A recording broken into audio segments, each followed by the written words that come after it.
Olá, por que será que tantos pedidos de aposentadorias e benefícios são negados pelo INSS? Certamente, há uma série de motivos, como desconhecimento da legislação, pedidos na hora errada, análise breve ou equivocada do INSS, mas o principal motivo das negativas é certamente as provas. Muito bem, no vídeo de hoje vamos falar de provas. As provas a serem apresentadas pelo segurado ou seus dependentes com o objetivo de receber um determinado benefício junto ao INSS, ok? Muito bem. Por vezes, o simples preenchimento dos requisitos do INSS nem sempre são suficientes no âmbito administrativo para aprovação do pedido, em virtude da ausência ou insuficiência de provas. E nesses casos, o Poder Judiciário acaba sendo o caminho mais viável para a concessão do benefício. Mas o que acontece, doutor? Bem, a concessão do benefício previdenciário muitas vezes é negada pelo INSS, pois as normativas utilizadas pelos servidores, pelos funcionários públicos, nem sempre trazem as situações vivenciadas pelo segurado ou por seus dependentes. Como assim, doutor? Explica direito. Bem, a Previdência Social nem sempre atende o segurado ou seus dependentes que precisam do benefício, da forma como está lá no artigo 1º da Lei de Benefícios, que é a Lei 8.213 de 91. Vamos ver o que diz a lei. Abre aspas. A Previdência Social, mediante contribuição, tem por fim assegurar aos seus beneficiários meios indispensáveis de manutenção por motivo de incapacidade, desemprego, idade avançada, tempo de serviço, encargos familiares e prisão ou morte daqueles de quem dependiam economicamente. Fecha aspas. Bem, e por que o INSS não cumpre esse e outros dispositivos legais? Bem, na verdade não é bem assim. Vamos entender.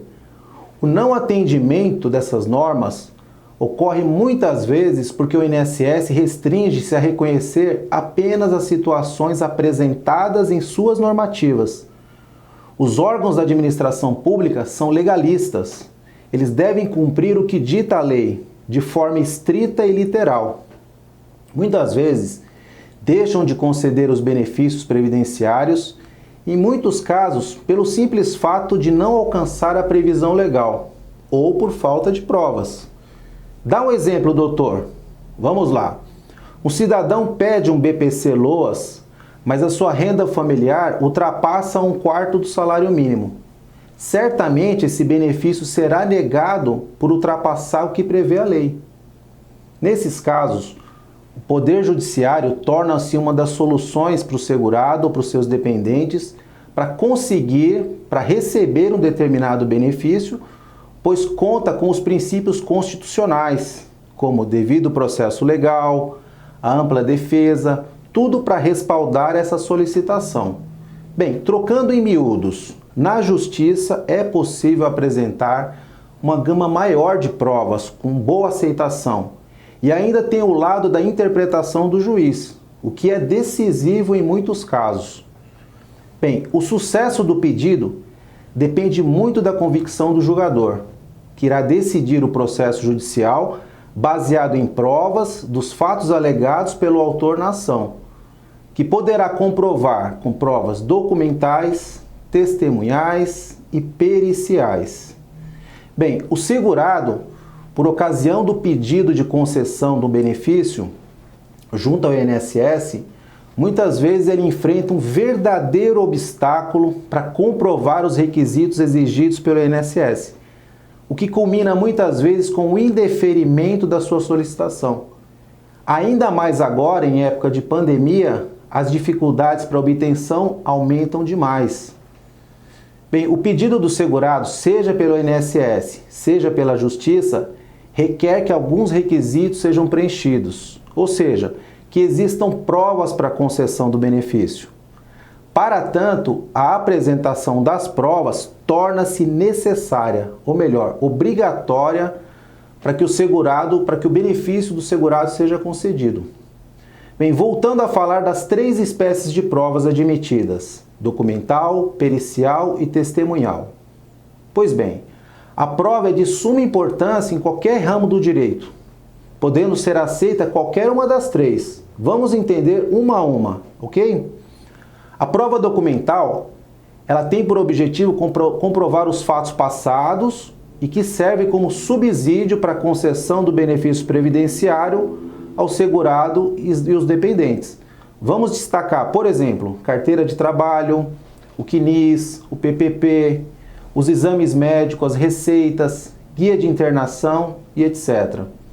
Em relação aos dependentes, existem alguns documentos que estão lá no artigo 22 do Decreto 3048, de 99, que podem comprovar a dependência econômica e o vínculo com o segurado, como prova de mesmo domicílio, certidões de nascimento, de casamento, conta conjunta e outros documentos que vinculam as duas pessoas, ok? Bem, agora a prova testemunhal é admissível, podendo complementar ou até mesmo suprir a ausência de outras provas. O próprio INSS adota um formulário chamado justificação administrativa, com o qual o segurado ou os dependentes podem registrar os fatos que desejam comprovar, relacionando no mínimo três ou no máximo 6 testemunhas, que podem ser ouvidas pelo INSS. Em juízo, a prova testemunhal é decisiva em ações de pensão por morte, prova de atividade rural, prova de trabalho em determinada empresa e podem ser admitidos 3 testemunhas. Esse tipo de prova deve vir acompanhado de provas documentais e periciais, ok?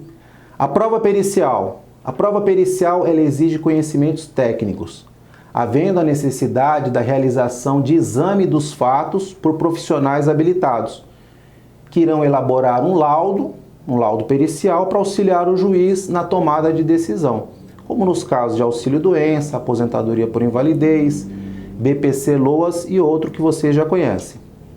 Bem, existe ainda a prova emprestada, que também é muito utilizada no direito previdenciário e mesmo sendo de uma outra área, como a civil ou trabalhista, pode ser empregada em processos previdenciários.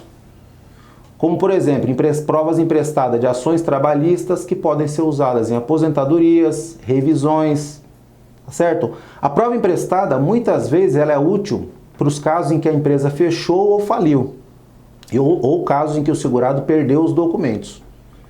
Outro ponto muito importante para destacar é a questão da apresentação das provas. Com a crescente informatização do sistema previdenciário, há uma possibilidade do INSS ter acesso ao cadastro das empresas.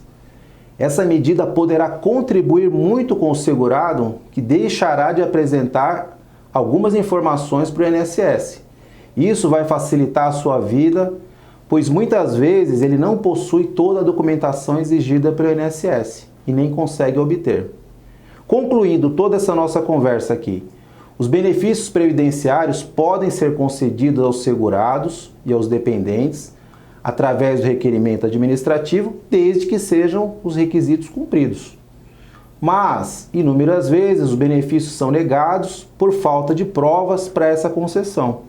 Então, o Poder Judiciário deve ser acionado com o intuito de atender a pretensão do segurado ou dos dependentes, pois lá na Justiça existe uma quantidade maior de provas a serem aceitas e o juiz não fica restrito só aos documentos que estão relacionados pela lei.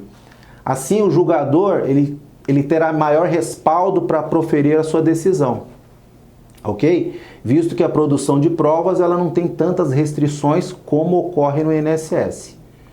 Bom, agora que você já sabe de tudo isso, prepare bem todas as suas provas, se quiser ganhar tempo e não correr o risco de indeferimento indesejado. Contrate um advogado de confiança, ele vai te auxiliar na condução de todo esse processo de preparação e de apresentação das provas para você atingir o seu objetivo maior, que é conseguir a sua aposentadoria, sua pensão, seu auxílio-doença, sua revisão, auxílio-acidente, ok? Bom, esse foi o nosso vídeo de hoje. Se você gostou do vídeo, dá aquele joinha para ajudar a mais pessoas. Ajude a compartilhar o conteúdo dos vídeos nas redes sociais, com os amigos, com os familiares. Se inscreve aqui no nosso canal, clica no sininho aqui embaixo para receber novos vídeos e novos conteúdos. Se tiver comentários e sugestões, pode nos enviar aqui pelo canal do YouTube, por e-mail, por WhatsApp ou pela página da internet, que é a www.ggradvogados.com.br. Fica com Deus, um grande abraço e até o próximo vídeo.